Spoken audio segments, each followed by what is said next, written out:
तो फिल्म की शुरुआत में हम पूरे शहर को क्रिसमस की वजह से सजा हुआ देखते हैं। सारे घर चमकती दमकती नजर आ रहे थे। जो नजारा बेहद ही खूबसूरत लग रहा था। यही एक घर ऐसा था जो सजा हुआ नहीं था, जिस घर में हम 3 बच्चों के साथ उनके डैड को देखते। बच्चे अपने डैड से नाराज हो रही थी और साथ ही काफी उदास भी थे, क्योंकि आज क्रिसमस के दिन भी वो अपने बच्चों के साथ वक्त गुजारने की बजाय काम पर जा रही थी। उनकी बातों से हमें पता चलता है कि बच्चों की माँ की मौत हो गई है और अब उनके डैड भी जा रहे हैं। तो उनका ख्याल रखने के लिए एक बूढ़ी औरत को बुलाया जाता है जो उनकी देखभाल करे। अब बच्चों की उदासी दूर करने के लिए वो बूढ़ी औरत उन्हें एक प्यारी सी कहानी सुनाती है, बिल्कुल वैसी ही जैसे मैं आपको सुना रही। कहानी एक छोटे बच्चे की है जो एडवेंचर पे गया था, मतलब अपने सफर पर, जो खूबसूरत होने के साथ साथ काफी कठिन भी था। तो अब उस कहानी में हम बर्फीले इलाके में एक काफी बड़ा जंगल देखते हैं जो बर्फ से ढका हुआ था। यही वो बच्चा निकोलस अपने डैड के साथ रहता था। ये दोनों जब लकड़ियाँ काटने जंगल में जाते हैं तो सामने से एक काफी बड़ा भालू इन्हीं की तरफ आ रहा था।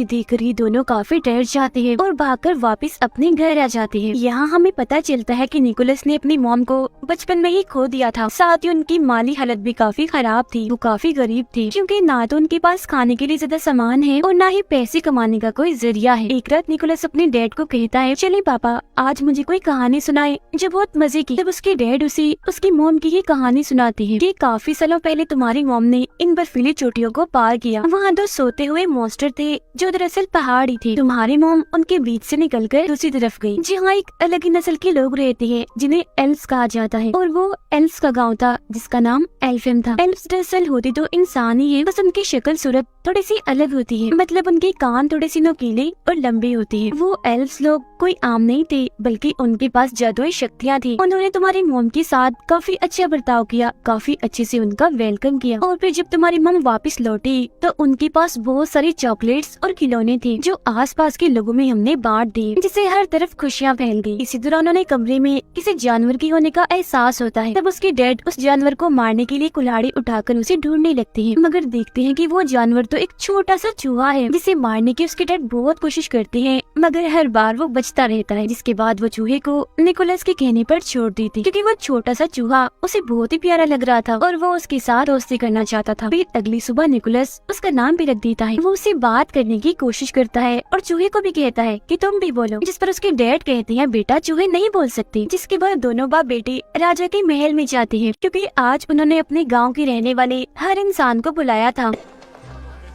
राजा उन सभी को बताते हैं कि मैंने उम्मीद के साथ साथ जीने का मकसद भी खो दिया है, और जो इंसान मुझे उम्मीद के साथ साथ जीने का मकसद लाकर देगा तो उसके बदले में मैं उसे माला माल कर दूंगा। अब जो कहानी निकोलस के डैड ने उसे सुनाई थी वो अब पूरे ही गांव में फैल गई थी, जिससे लोगों को लग रहा था कि एल्व्स का गांव एल्फेम सच में पाया जाता है, जहां जाकर वो राजा के लिए खुशियां, उम्मीद और जीने का मकसद ला सकते हैं, जिसके बदले में राजा उन्हें माला माल कर देगा और वो अमीर बन जाएंगे। गाँव के कुछ लोग निकोलस के डैड से मिलने आते हैं और उन्हें अपने साथ चलने का कहते हैं, जिसमें वो एल्फेम गांव को ढूंढेंगे और राजा के दिए हुए इनाम से अमीर हो जाएंगे। तो अब अपने सारे हालात गरीबी को देखकर उसके डैड भी उनके साथ जाने के लिए मान जाते हैं। ये बात जब वो निकोलस को बताते हैं तो वो उदास हो जाता है, मगर वो उसे तसल्ली देते हुए कहते हैं, मैं वादा करता हूँ बेटा, 7 से 8 दिन में मैं वापिस आ जाऊंगा और मेरे आने तक तुम्हारा ख्याल मेरी बहन रखेगी। फिर जब उसके डैड की बहन घर आती है तो वो उसके डैड के सामने तो काफी अच्छी अच्छी बातें करती है, बहुत अच्छे से पेश आती है, मगर जब उसके डैड जाते हैं तो वो अपना रंग दिखाने लगती है। वो पूरे घर पर कब्जा करके निकोलस के साथ काफी बुरा करती है। वो उसका सामान देकर घर से बाहर निकाल देती है। सामान में निकोलस की एक गुड़िया भी थी जो सब्जी की बनी हुई थी। वो उसे बेहद ही प्यारी थी, क्योंकि उसकी मॉम ने वो बनाई थी, जो उनकी आखिरी निशानी थी। Look, it's got a face. Oh.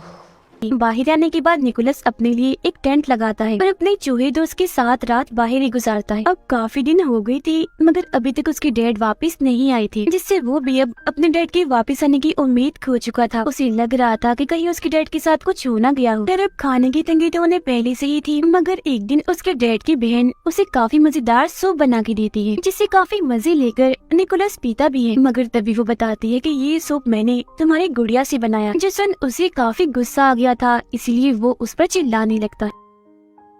मगर अब तभी निकोलस की नजर अपने जलती हुई टोपी पर जाती है जो उसकी मॉम ने ही बनाई थी। तब वो जल्दी से टोपी लेकर बाहर आता है और बर्फ में उसे लगाकर आग बुझा देता है। वो देखता है कि टोपी पर एक नक्शा बना हुआ है और ये नक्शा बिल्कुल वैसे था जैसे उसके डैड ने उसे कहानी सुनाई थी, जिससे वो समझ जाता है कि उसकी मॉम की कहानी सच्ची थी। एल्फियम का गाँव सच में पाया जाता है जहाँ जादू है, तो इसीलिए अब वो ये फैसला करता है कि मैं भी उस गाँव में जाऊंगा। और फिर अगले ही दिन वो अपने साथी चूहे के साथ अपने सफर पर निकल जाता है। सफर के दौरान वो चूहे को नए नए अल्फाज सिखा रहा था, हालांकि उसे पता भी था कि बोल नहीं सकता। पूरा एक दिन का सफर तय करने के बाद वो एक गांव में पहुंचता है जहां उसकी मुलाकात एक बूढ़ी औरत से होती है जो उसे वापस जाने का कहती है और ये भी कि तुम्हारी मेहनत बेकार जाएगी। एल्फियम नहीं पाया जाता, उसकी तलाश में ऐसे जगह जगह मत भटको। मगर वो उसकी बात नहीं मानता और अभी भी अपना सफर जारी रखता है। कुछ और दिन का सफर करने के बाद वो गुफा में पनाह लेता है। वहाँ भी बर्फ थी तो पत्थर को रगड़कर वो आग जलाता है और फिर दुआ करने लगता है कि अगर जादू सच में पाया जाता है तो मेरा चूहा बोलकर दिखाए। और फिर तभी सच में उसका चूहा बोलने लगता है, जो देख निकोलस काफी चौंक जाता है। Boy, tree, ball. वो हैरान तो था ही, मगर अब उसका जादू पर पक्का यकीन बन गया था। और अब तो उसका चूहा दोस्त इतना बोल रहा था कि उसे सफर में अकेलापन महसूस नहीं हो रहा था। फिर जब ये लोग जंगल में से गुजर रही थी तो एक बारहसिंगा हिरन इन पर हमला कर देती है। तब उससे बचने के लिए निकोलस जल्दी से पेड़ पर चढ़ जाता है और ऊपर से देखता है कि उस हिरन के अंदर तो एक तीर घुसा हुआ है। जब भी तो वो इतनी बेचैन है, इसीलिए वो फौरन पेड़ से नीचे उतरकर हिरन के पास आता है। पहले वो उसे प्यार करता है और फिर उसके अंदर घुसा तीर निकाल देता है, जिससे उस हिरन को सुकून की सांस आती है, क्योंकि पहले उसे काफी दर्द हो रही थी। क्योंकि निकोलस ने उसकी जान बचाई थी तो हिरन उसे प्यार से देखती है, जिसके बाद वो यहाँ से जाने लगता है। मगर काफी आगे जाने के बाद वो देखता है कि हिरन भी उसके पीछे पीछे आ रही है। तब निकोलस उसे अपने साथ आने से मना कर देता है। कहता है मैं सिर्फ ये जानता हूँ कि मेरी मंजिल कहाँ है, मगर वहाँ जाने तक कितना वक्त लग जाएगा ये मैं नहीं जानता। तो अगर तुम हमारे साथ आओगी तो भूख से मारी जाओ। मगर वो हिरन खाने की नहीं बल्कि प्यार की भूखी थी, इसीलिए अभी भी वो उसका पीछे नहीं छोड़ती। निकोलस उसे अपने ग्रुप में शामिल करके अपनी मर्जी से उसका नाम रख देता है। वो नाम एक जगह का था जहाँ जाना उसे काफी पसंद था। फिर अब वो आगे का सफर हिरन पर बैठ कर करता है The very pointy mountain! और दो सोते हुए मॉन्स्टर्स के पास पहुंच जाता है जो असल में पहाड़ी थे। ये बात उसकी मॉम की कहानी में उसके डैड ने भी सुनाई थी, तो इसका मतलब ये होगा कि इसके पीछे ही एल्फियम गांव है। मगर जब ये तीनों पहाड़ों को पार करके दूसरी तरफ जाते हैं तो इन्हीं वहाँ बर्फीली हवाओं के अलावा और कुछ नहीं दिखता। और तभी निकोलस बेहोश होकर गिर जाता है, क्योंकि काफी दिनों से उसने कुछ खाया नहीं था और साथ ही यहाँ ठंड भी बहुत थी। मगर तभी इधर एक बच्ची अपने दादा के साथ आती है। ये दोनों एल्फ्स थे। वो बूढ़ा आदमी जब निकोलस को बेहोश देखता है तो उसके पास आता है और जब वो ये देखता है कि ये तो एक इंसान है तो वो उसकी मदद करने से मना कर देता है। मगर तभी बच्ची बोलती है हमें किसी को भी ऐसी मुसीबत में नहीं छोड़ना चाहिए। कोई भी जरूरतमंद हो जिसकी मदद चाहिए हमें हर हाल में उसकी मदद करनी चाहिए, फिर चाहे वो कोई भी हो, एल्फ हो या इंसान हो। जो बात सुनकर उसके दादा निकोलस पर एक जादू करते हैं जिससे वो फौरन होश में आ जाता है। अब बूढ़े आदमी ने उस पर यकीन का जादू किया था, जिसका मतलब था कि अब निकोलस जिस जिस चीज पर यकीन करेगा और यकीन के साथ उसे सोचेगा तो वही होने लगेगा, मतलब कि वही यकीन उसे दिखने लगेगा। निकोलस उन्हें बताता है कि मैं यहाँ अपने डैड को ढूंढने आया हूँ जो एल्फियम की तलाश में निकले थे मगर वापस नहीं आए। इसके बाद वो उनसे पूछता है अच्छा अब आप ही बता दें एल्फियम कहाँ है। जिस पर बच्ची बोलती है कि अभी हम एल्फियम के बाहर ही खड़े हैं, मगर उसे तो वहाँ बर्फ के अलावा और कुछ भी दिखाई नहीं दे रहा होता। तो बूढ़ा आदमी उसे कहता है तुम यकीन करो और फिर सोचो। और जब निकोलस यकीन करता है और ये सोचता है कि मेरे सामने एल्फियम गांव है, तो उसे अब की बार सच में एल्फियम गांव दिखने लगता है। अंदर आने के बाद ये लोग एक खुफिया रास्ते से उसे एक पार्टी में लेकर जाते हैं जहाँ सब लोग नाच रहे थे और खाने की मजे मजे की चीजें भी इधर पड़ी हुई थी, जिनमें मीठी और बच्चों की चीजें ज्यादा थी, क्योंकि आज दरअसल यहाँ क्रिसमस होती है। चूहा तो यहाँ का माहौल देखकर बहुत ही खुश होने लगता है और खाने की चीजों में घुसकर खूब मजे करता है।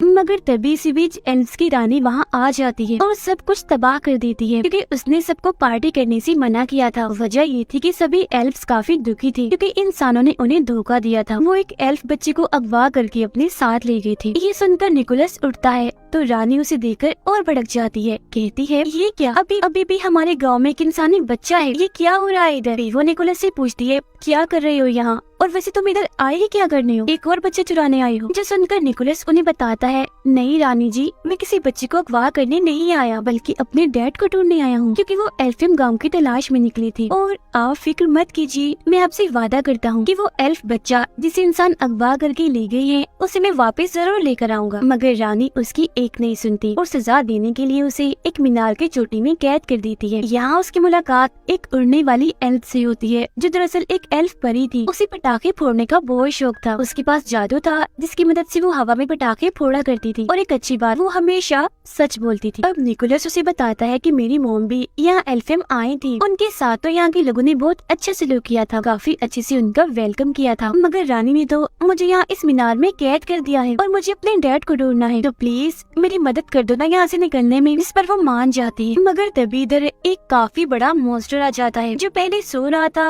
और अब इन दोनों की आवाजों से उसकी आँख खुल गई थी। वो जैसे एक इंसान इन निकोलस को यहाँ देखता है तो उसे पकड़ लेता है, क्योंकि वो उसे खाने का सोच रहा था, जो देखकर तो निकोलस की हालत खराब हो जाती है। तो वो परी एल्फ उसकी जान बचाने के लिए मॉन्स्टर के मुंह में एक जलता हुआ पटाखा डाल देती है, जिससे वो मॉन्स्टर किसी गुब्बारे की तरह फट जाता है और वो निकोलस को लेकर यहाँ से उड़ जाती है। वो दोनों फिर एक घर की छत पर आके गिरते हैं, जिन्हें रानी की गार्ड देख लेती है। तब उनसे बचने के लिए वो निकोलस को यहाँ से ले जाने लगती है। इसी भागम भाग में निकोलस एक क्लास में घुस जाता है, जहाँ की टीचर एक इंसान को देखकर काफी हैरान थी और फौरन गार्ड्स को यहाँ बुलाने लगती है। मगर तभी वो टीचर को समझाता है कि आप इंसानों को इसीलिए बुरा समझते हैं ना कि वो एल्फ बच्चे को अगवा करके ले गई। मैं वादा करता हूँ कि उस बच्चे को वापस जरूर लेकर आऊंगा। जो सुनकर वो टीचर निकोलस को एक खुफिया रास्ते से भगा देती है। इतनी ही देर में इधर उसके हिरन दोस्त भी आ गई थी, जिस पर निकोलस और एल्फियम परी बैठकर यहाँ एल्फियम गांव से निकलने लगती। जिस दौरान गार्ड भी उनका पीछा कर रही थी, तब उनका ध्यान भटकाने के लिए एल्फ परी बार बार पटाखे फोड़ने लगती है। मगर जब वो देखती है कि बाहर जाने का दरवाजा बंद हो रहा है, तो वो खुद अंदर ही रुककर निकोलस को यहाँ से भगा देती।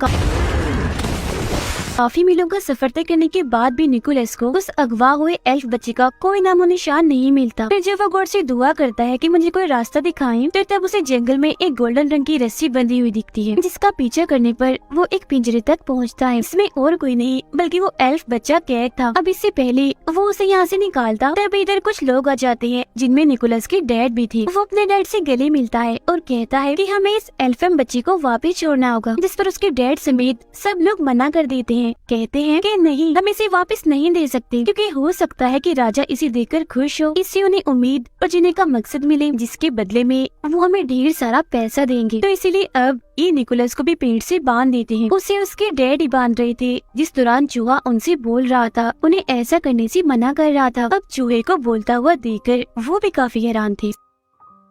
सबके सोने के बाद उसके डैड उसके पास आते हैं और वो निकोलस के साथ साथ उस एल्फ बच्चे को भी पिंजरे से आजाद कर देते हैं और बताते हैं कि उन सबके सामने मैं तुम्हारी मदद नहीं कर सकता था, इसीलिए मैंने तुम्हें बांध दिया था। अब इससे पहले वो यहाँ से निकलते सारे लोग जाग जाते हैं और तीरों से उन पर हमला कर देते हैं। अब हिरन के ऊपर निकोलस और वो एल्फ बच्चा बैठा हुआ था। हिरन के पीछे एक बग्गी बंधी हुई थी, जिसमें उसके डैड बैठे हुए थे, जिस वजह से हिरन तेजी से नहीं दौड़ पा रही थी। तभी निकोलस को याद आता है कि मुझ पर तो यकीन का जादू हुआ है, इन्हें मैं जो भी यकीन करके सोचूंगा वो पूरा हो जाएगा। तो वो हिरन पर हाथ रखकर उसे उड़ने का कहता है। हिरन थोड़ा सा ऊपर उड़ती तो है, मगर वजन ज्यादा होने की वजह से वो काफी ऊपर नहीं उड़ पाती और वापिस से नीचे आ जाती। ये देखकर उसके डैड अपने बेटे निकोलस की जान बचाने के लिए अपनी बग्गी की रस्सी काट देते हैं और जाकर एक खाई में गिरते हैं, जिससे उनकी मौत हो जाती है,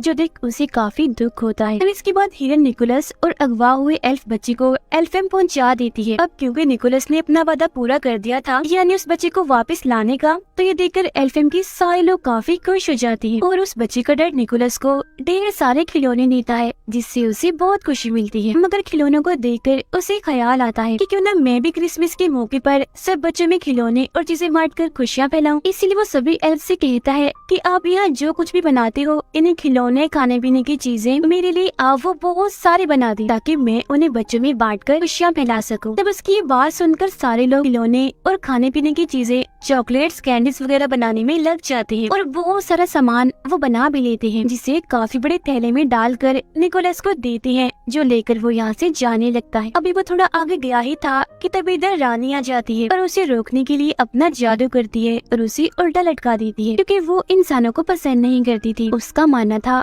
कि इंसान मतलबी होते। मगर तभी रानी की नजर निकोलस के गले में लटके लॉकेट पर जाती है जो उसकी मॉम का था। निकोलस ये बात रानी को बताता है कि ये मेरी मॉम का है, तो वो उसे नीचे उतारती है। वो जज्बाती हो गई थी और कहने लगती है कि काफी सालों पहले तुम्हारी मॉम इधर आई थी, हम दोनों बहुत अच्छी दोस्ती थी, मगर जब वो यहाँ से गयी तो बहुत सारे खिलौने और चॉकलेट्स लेकर गयी। साथ ही जाने से पहले उन्होंने ये वादा किया था कि मैं वापस आपसे मिलने आती रहा करूँगी, मगर आज काफी साल हो गए हैं वो कभी भी नहीं आई। जिस पर निकोलस बताता है कि वो आती जरूर, मगर जब मेरी मॉम यहाँ से गई एक बीमारी की वजह से उनकी मौत हो गई। ये सुनकर रानी समेत सभी लोग काफी हैरान और दुखी हो गई थी। रानी को यकीन आ गया था कि सब इंसान एक जैसे नहीं होते, मतलब अगर इंसान बुरे होते हैं तो उनमें से कुछ अच्छे भी होते, इसीलिए वो उसे तोहफे से भरा हुआ थैला ले जाने देती है। निकोलस चीजों से भरा थैला लेकर हिरन पर बैठता है और उड़ जाता है और सीधा आता है राजा के महल में, जहाँ राजा काफी उदास थे। वो राजा को खिलौनों की सूरत में खुशी और उम्मीद की किरण दिखाता है, जिसके बाद राजा और निकोलस हिरन पर बैठकर सब बच्चों के घर जाते हैं और उनके पास खिलौने और चॉकलेट्स कैंडीज रखते हैं, क्योंकि जब बच्चे सुबह उठकर अपने खिलौने देखकर खुश होंगे तो बच्चों की वो खुशी ही राजा के लिए उम्मीद की किरण होगी। सब बच्चों को खिलौने बांटने के बाद राजा निकोलस से कहते हैं कि मेरे लिए काम करोगी, हर साल ऐसे तुम्हें खिलौनों की सूरत में बच्चों को खुशियाँ और उम्मीद देनी होगी, और इस काम में मैं भी तुम्हारा साथ दूंगा। और साल का वो दिन होगा क्रिसमस का दिन,